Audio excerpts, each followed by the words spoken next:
แต่อีตัวน้องพี่โมลินเอาไม่เอาขึ้นรถนอกเลยตายแล้วกินเป็นหักกันแต่เด็ก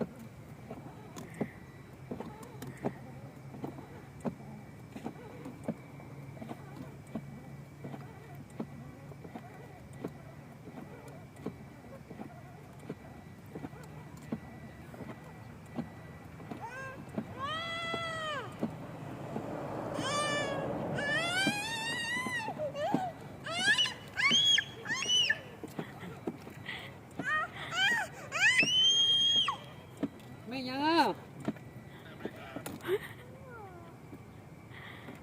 จะน้องฟ้องไม่ฟ้องกระแจคาตีนฟ้องกระแจคาตีนโว้ยโว้ยเบิ้งเอา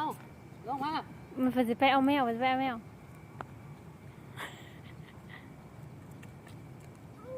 เอาแม่มาขึ้นรถนี่มาขึ้นรถได้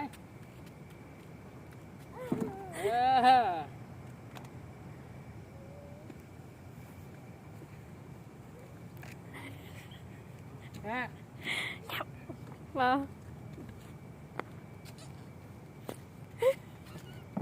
เอา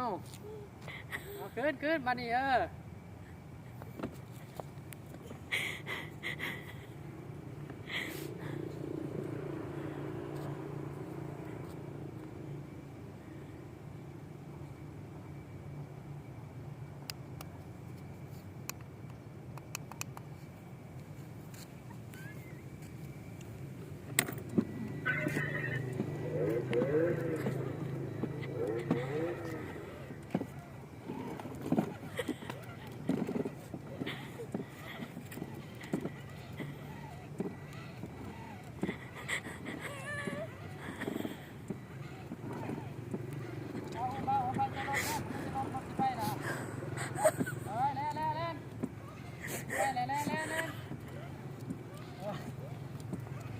อย่าหลุดไปป้ากับปนนั้น